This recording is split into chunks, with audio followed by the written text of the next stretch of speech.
for meatballs and how they appear in iRacing. So basically what happens is that there's typically a 10-second, well, between about 8 seconds and 10-second delay between an incident happening or a car receiving a meatball and it actually being registered on the iRacing system. And I'm going to demonstrate that with 3 meatballs that occurred in race 1 at Silverstone. So in this first one, we're looking at Robert Lundgren, and he takes some contact. So he goes down to this corner. I'll fast forward it a bit. It's in this point here where he gets the contact. So let me just see where the contact happens. So the contact is there. Now, if you look at the timestamp, it's 8:15. Okay. Now, on the iRacing official timestamp, it's 8:27.650. He does spin off to hit the wall, which we can see there. Here it comes.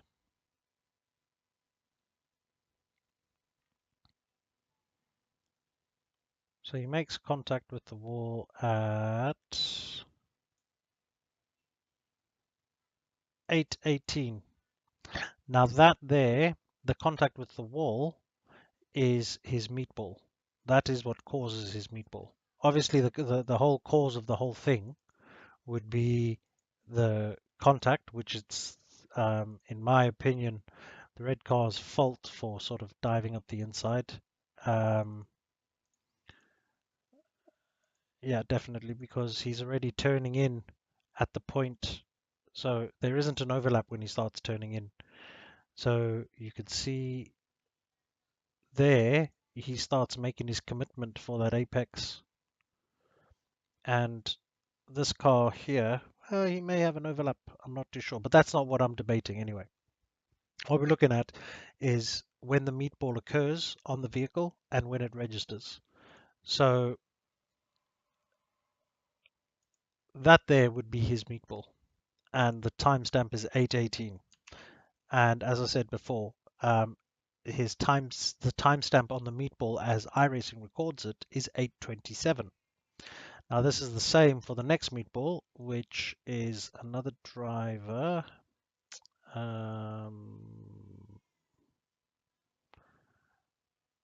Where is he?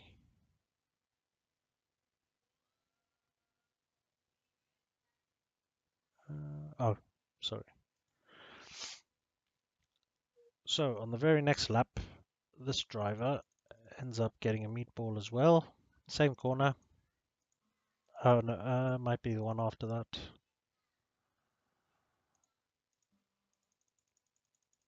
Apologies, the next lap.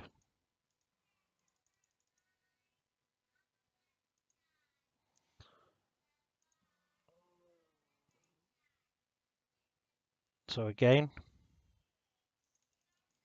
contact happens. Not necessarily a meatball, it's just a bit of door rubbing, but it's when he hits the wall. So the contact was at, I'd probably say 10:44,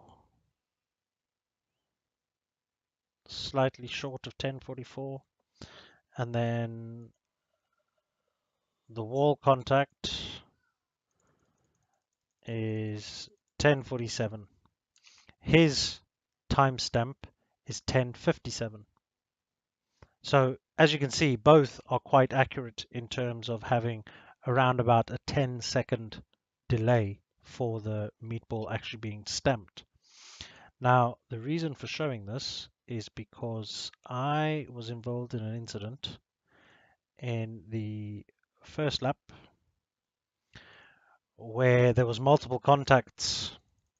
So as you can see,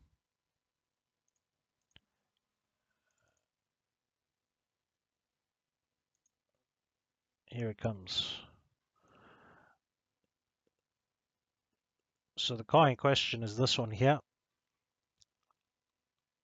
This is my car.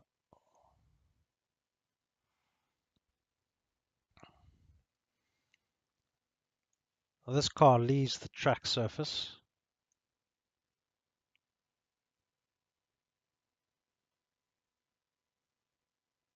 as does that car, debatable. But there is contact. That contact happens at 2:53. Okay. Then following that, there is contact made with myself. Pushes me out wide. The car is damaged on the, I can show you the damage.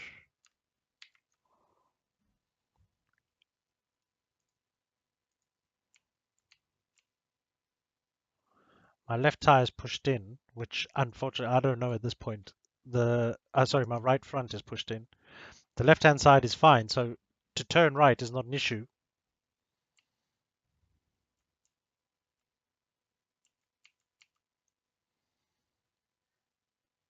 You can see my steering inputs. So at this point, I'm unaware that there is an issue. It's when I turn left now that I realize there's no traction. To which I know through experience that that tire is now probably pushed in or badly damaged. So hitting the brakes is only going to send me into the track, or is going to flip the car because the front right dips. So hence no brakes, but I do lift off. And it's when I get back on the tarmac that I try to get on the gas to give it some pull to the left-hand side, which doesn't happen. And this contact happens here. Now the debate is that was the meatball from that contact or was it from the contact before? So that ends up in a situation whereby this car continues, he doesn't hit anything else. He carries on going, and that's it. Now, my contact with him was at